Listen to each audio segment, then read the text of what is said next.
Hello from Ecuador.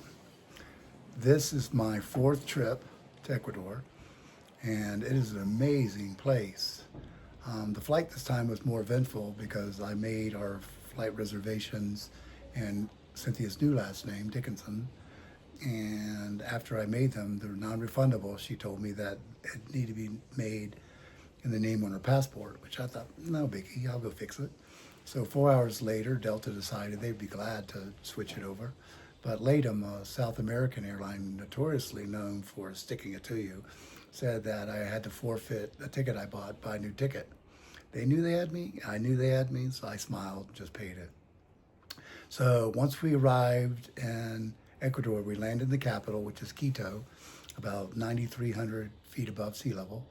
And we stayed at a very upscale hotel close to the airport. By American terms, it was not expensive. It was $146 a night. And that included an amazing buffet the next morning. The people in Ecuador are so nice, so glad to help. From there, we rented a car. Because it's so high, the cars you rent are so underpowered in the mountains. You watch the tachometer go up, but not much else happens. The road systems are not very good, not thought out. A lot four-way stops with no stop signs, some four-way stops with one stop sign. The Ecuadorians are crazy drivers, and for the first three trips, Cynthia'd get mad at me when I said that. But after spending a year in the U.S., she said that the Ecuadorians are just crazy drivers. They don't follow the rules. Stop signs don't mean anything. They'll pass on hilltops. They'll pass on blind turns. Um, but you just got to grab and grab. The roundabouts, the first time I thought I was doing it like I did in Europe, but they didn't like that. They live on the horn. They love horns here. And so I did it a different way. And finally I realized, let's grab and grab. Let's get in and go. Um, but it's definitely doable for an ambitious American. Um, we will be staying in the mountains the whole time. We see a lot of road work, and in America, when you see road work, you see lots of heavy machines. And in Ecuador, you'll see three or four guys leaning on a shovel with a ridiculously small wheelbarrow, and maybe one machine. There's always road work going on. No shoulders in the roads. Um, but we landed and rented the car and then went to the northern Andes to a city called Ibarra, which I don't care for, I never have, to pick up Cynthia's mom. And we're now in Odavella, which you can see behind me. We're at about 8,900 feet. We're on the lake overlooking the mountains. Um, this is the most expensive Airbnb that we rented for 4 nights. It was $90 a night. But in America, that's cheap. The rest of them will be just as nice, but $45 to $50 a night. Breakfast here, we had eggs with sausage and toast and a roll with butter, cheese, and jam. Um, Comes with juice. I can't drink their juice. Their juices are different than ours. They have different berries, and they're just oh so sweet. But the Ecuadorians love it. Coffee here is always instant. They love instant coffee. Um, it's hard to get drip coffee. Milk here is real milk. That includes butter and stuff on top. And I have to skim off the stuff on top, but the Ecuadorians seem to love it. Lunch, we had pork chops with the rice and salad and a drink. And for the three of us, it was $10. They don't tip in Ecuador. The bigger restaurants, like at the hotel at the airport and the um, restaurant we went to last night, which was very upscale and on the water, they added a 10% service charge, and the taxes here are about 13% instead of the 7 we're used to. But I had Argentinian beef. I had whatever I wanted, and everybody else did too. And the bill was $42. So today we'll go to Cotacachi, which is a beautiful town, clean, just gorgeous, looks prosperous. Ecuador is a third world country, which may be hard for a lot of Americans to get their hands around. The architecture is all the same, poured concrete sides, concrete roof, some painted, some not. It's not, it's poor. But Cotacachi is prosperous, and they're known for leather works. Our first visit, Cynthia got a handmade leather purse, hand painted, for $40.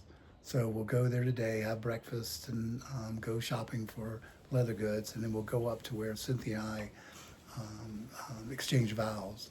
Um, it will be on a lake in a volcano crater at about 10,500 feet, and we'll go up to where we did our vows at about 12,000 feet on top of a mountain on a cliff overlooking that lake.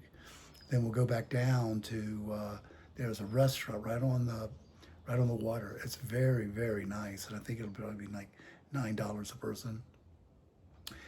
When we leave here, we'll travel south to what's called a cloud city called Mendo. It would be very beautiful. And then we'll go to my favorite, which is Banos, which is about 6,000 feet, 6,500 feet. It's a small town.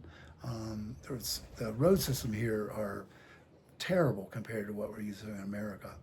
And the way they engineer things, they have constant mountain slides into the roads, and there's only one way in, one way out, and it's an entrance to the Amazon as well. But there's about 147 waterfalls. The mountains around the city are straight up, just straight up, and in the background is a volcano, which is supposed to be dormant, but it did erupt about 20 years ago. But we'll stay above Banos. It'll be beautiful. I think that was about $50 a night. Everything here is fractional of what American costs. The people are the way we were in the 70s, very wholesome, very genuine, very kind. And from Banos, we'll go down to Cuenca, which is where a lot of Americans go, and it's the only place that you can drink the water. God bless the gringos. We show up, stuff happens. But wherever you are, like where we are in Oviedo right now, the lows are in 45, 46, the highs are 65 to 70. Homes don't have insulation. There is no heat. And when you get your reservation, make sure that you get hot water, because the Ecuadorians don't have hot water for the most part. The women, American women may not like it, but you can't flush your toilet paper. You have to put a little container next to the toilet. But I didn't really think it was that bad. That's what Cynthia's always done. So, but from Cuenca, we'll stay above the Cuenca in the mountains. It'll be cold, but beautiful.